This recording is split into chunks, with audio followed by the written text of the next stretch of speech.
Bismillahirrahmanirrahim. Assalamu alaikum wa rahmatullahi wa barakatuh. Bonjour. Voilà. Aujourd'hui, pourquoi on va vers une évolution de l'exigence de la certification halal? Pourquoi aujourd'hui, plus qu'hier, on a besoin d'une certification halal? Pas une certification halal. Allô, voilà, j'ai besoin de faire certifier mes produits, bougez pas, je vous envoie ce qu'il faut et on revient. Non. Il y a eu un clash, il y a eu un accident dans le halal qui a fait qu'un certain nombre de choses ont été remises en cause. Pourquoi et comment des grands groupes de l'agroalimentaire, avec un positionnement mondial, ont cessé de produire, en tout cas pour la zone France, de produire du halal? Pourquoi ils ont sur un axe économique très important, avec un potentiel très important, rappelons-le, le réalisé aujourd'hui du marché halal, c'est 5 milliards. Mais son potentiel est de 9 milliards. Pourquoi en est-on arrivé à ce qu'un industriel, au regard de ce que représente le marché, réellement le marché, a dit « moi je ne fais pas du halal ». Analyse d'un accident de parcours dans le halal. Aujourd'hui, les gens, avec cet accident de parcours qui s'est fait, rappelons-le, en février 2011, les gens sont interpellés. Comment on a pu nous faire manger du porc? Alors, les gens l'interprètent comme ça. Dans les faits, paraît-il qu'on aurait trouvé de l'ADN de porc dans un produit incriminé.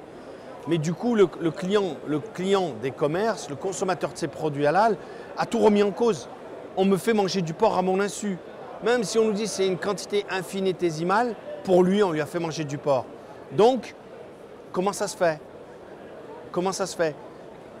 Sans incriminer quelque organisme que ce soit, c'est simplement, je pense, de mon point de vue, c'est que les impératifs de production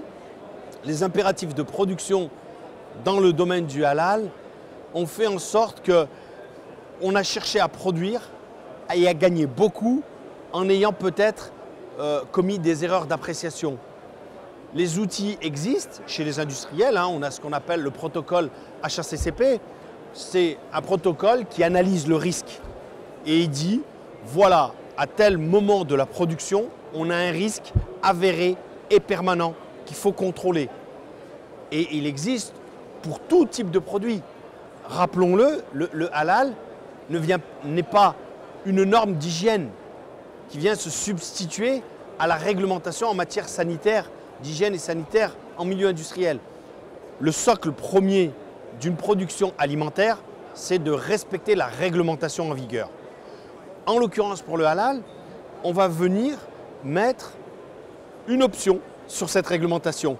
Mais elle ne dit pas j'annule.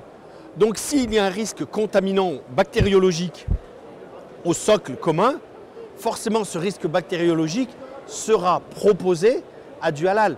On me disait, Monsieur Bouzid, lors d'un audit, oui mais nous on est en production halal, donc on fait une ligne dédiée, notre site il fait que du halal, donc il n'y a pas besoin de contrôler. Je dis non.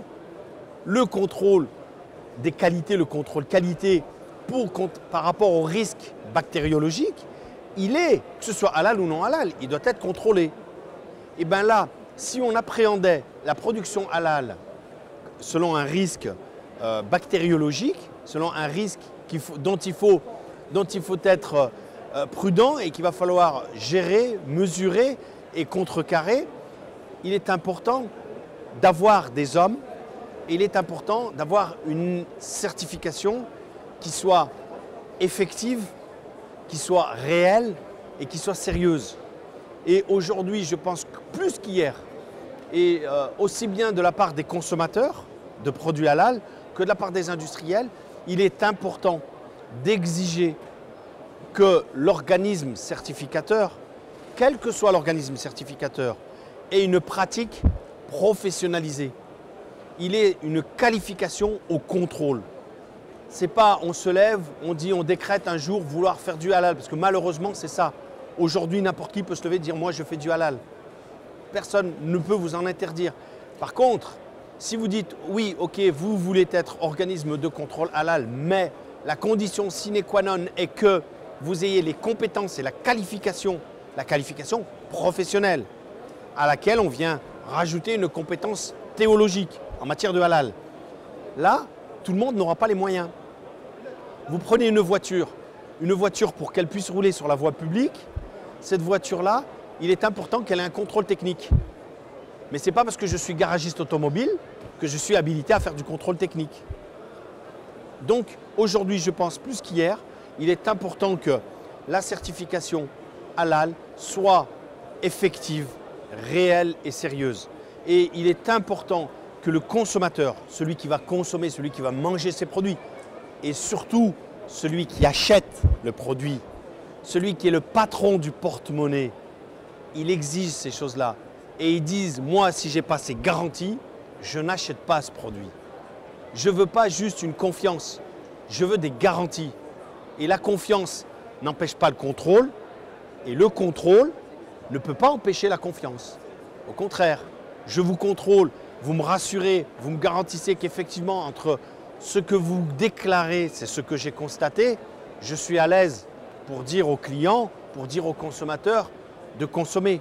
Parce que je suis allé et j'ai constaté qu'effectivement, on avait une certification qui était réelle, qui était effective et qui était sérieuse, et surtout avec des contrôleurs permanents, ou en tout cas des contrôleurs physiques sur les sites de production et des contrôleurs formés à la capacité de contrôle et de certification.